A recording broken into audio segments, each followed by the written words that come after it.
اور میری درخواست ہے کہ کلام کے اس حصہ میں مہربانی سے خاموشی اختیار کی جائے تاکہ ہم خدا کے کلام کی بات سن سکیں۔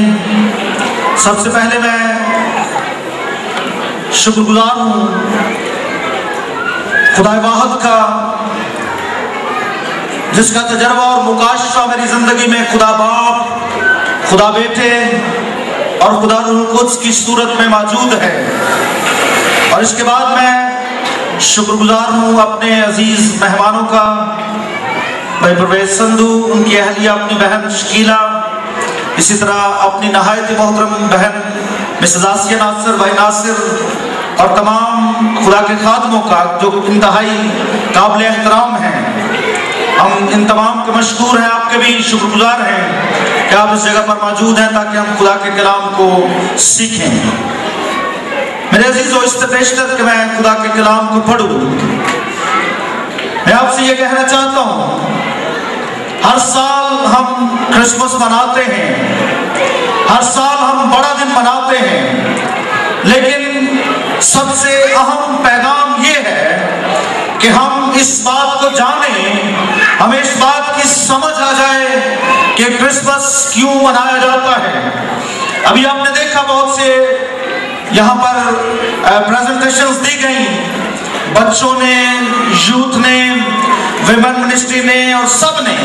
اپنے اپنے جو پریزنٹیشنز تھی یہاں پر دی، اور یہ خوبصورت کرسمس ٹری سجایا گیا، اور بھی بڑے بینرز لگائے گئے، کرسمس بابا، سینٹا کلوز اور ایوری تھنگ، اور سب کچھ سجایا گیا۔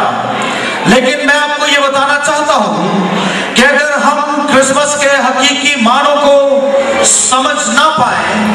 تو پھر ان سب باتوں کا کوئی مطلب اور مقصد نہیں ہے۔ یہ سب کچھ بالکل فضول ہو جائے گا، یہ سب کچھ بالکل پھیکا پڑ جائے گا اگر ہم اپنے خداوند یسوع مسیح کے اس دنیا میں آنے کے حقیقی مقصد کو جان نہ سکے۔ یہ سب کچھ بالکل بے فائدہ ہو جائے گا۔ میں نے پچھلے سال ایک مسلم رسالہ ہے، اس میں نے ایک آرٹیکل لکھا، اور میں نے اس میں بتایا کہ ہم مسیحی کسی کرسمس بابا کی، کسی کرسمس ٹری کی اور کسی روایت یا رسومات کی پوجا نہیں کرتے، بلکہ ہم تو اپنے زندہ خدا، اپنے آقا، اپنے خداوند یسوع مسیح کی پیروی کرتے ہیں۔ ہم تو اس کی عبادت کرتے ہیں، ہم تو اس کی بندگی کرتے ہیں، اور کرسمس کا حقیقی مقصد یہی ہے۔ ہم کتنے بھی کرسمس کیک کاٹ لیں، کتنے بھی ٹری سجا لیں، کتنے اچھے کھانے بنا لیں، کتنے اچھے کپڑے پہن لیں، لیکن اگر ہماری زندگی میں کرسمس کا صحیح مکاشفہ نہیں ملتا تو پھر یہ سب کچھ فضول ہے۔ اور میں نے کہا کہ یہ سب کچھ تو ہم کرتے ہیں اپنے منجی خداوند یسوع مسیح سے محبت کے اظہار کے لیے، ہم اپنے خداوند سے محبت کا اظہار کرتے ہیں۔ یہ ہم اس کی پرستش نہیں کرتے، ہم ان چیزوں کی پوجا نہیں کرتے، بلکہ ہم خدا واحد کی پوجا کرتے ہیں، ہم خدا واحد کی ستائش کرتے ہیں، اور ہم صرف اسی کے سامنے جھکتے ہیں۔ میرے عزیزوں، کرسمس کا خصوصی پیغام آج جو آپ کی خدمت میں پیش کیا جاتا ہوں، اگر آپ کے پاس کتاب مقدس موجود ہو تو مہربانی سے نکالیے لوکا کی انجیل، لوکا کی معرفت لکھی گئی خداوند یسوع مسیح کی انجیل، اس کا 19واں باب اور اس کی 10ویں آیت کو ہم تلاوت کریں گے۔ یوں مرقوم ہے، کیونکہ ابن آدم کھوئے ہوئوں کو ڈھونڈنے اور نجات دینے آیا ہے۔ میرے پیچھے بولے، کیونکہ ابن آدم کھوئے ہوئوں کو ڈھونڈنے اور نجات دینے آیا ہے۔ میرے عزیزوں، خداوند یسوع مسیح کا اس دنیا میں آنے کا مقصد جو ہے، تجسم کا جو مقصد ہے، اس کو جاننا بڑے دن کے موقع پر انتہائی ضروری ہے۔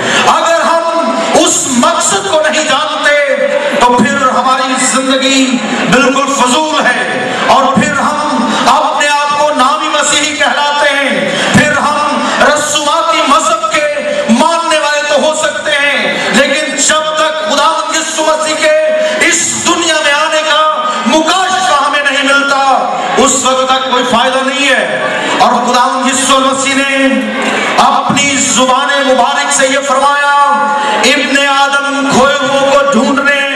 اور نجات دینے آیا ہے۔ ابن آدم کھوئے ہوئے کو ڈھونڈنے اور نجات دینے آیا ہے۔ میرے عزیزوں، اگر ہم نجات کے مضمون کی بات کریں، اگر ہم نجات کی بات کریں، تو اس کتاب مقدس کا مرکزی مضمون، اس کتاب مقدس کا مرکزی خیال نجات ہی ہے۔ اگر میں ان پوری کتاب کو چند لفظوں میں بیان کروں تو وہ الفاظ اور وہ جملہ یہ ہوگا، بنی نوع انسان کی نجات کے لیے خدا کا محبت بھرا منصوبہ، خدا کا محبت بھرا منصوبہ۔ اس تحریری کلام کا مقصد جو ہے وہ بھی نجات کا پیغام ہی ہے، لیکن آج ہم مجسم کلام کی بات کر رہے ہیں۔ اس کلام کی جو مجسم ہوا، وہ کلمہ جو مجسم ہوا اور وہ فضل اور سچائی سے معمور ہو کر ہمارے درمیان رہا، اور ہم نے اس کا ایسا جلال دیکھا جیسا باپ کے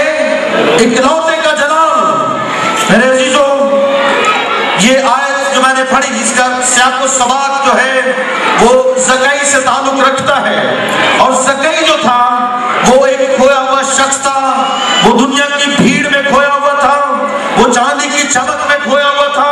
وہ سونے اور چاندی اور روپے پیسے سے پیار کرنے والا شخص تھا۔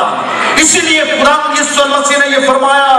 کہ ابن آدم کھوئے ہوئے کو ڈھونڈنے اور نجات دینے آیا ہے۔ آج میرے اور آپ کے لیے بھی پیغام ہے۔ کتنے لوگ ہیں جو آج دنیا کی بھیڑ میں کھو چکے ہیں، کتنے لوگ ہیں جو آج سونے اور چاندی کی چمک میں کھو چکے ہیں، کتنے لوگ ہیں اور جن کے جو خوف کے عذاب میں، تنہائی کے گھر میں، جنگ میں، ظلم میں، دکھ میں، ملامت میں، جلاوطنی میں، گناہ میں، خود نمائی، ناپاکی، شیطانی طاقتوں، بری طاقت، شریعت، خدا کے غضب اور تمام چیزوں میں کھوئے ہوئے ہیں، اور انہیں نجات کی ضرورت ہے، انہیں رہائی کی ضرورت ہے، انہیں ان تمام لعنتوں سے نجات پانے کی ضرورت ہے۔ اس لیے کہ ابن آدم کھوئے ہوئے کو ڈھونڈنے اور نجات دینے آیا ہے۔ عزیز بہنوں بھائیوں، ہم تمام ادیان کے لیے خدا کا شکر کرتے ہیں،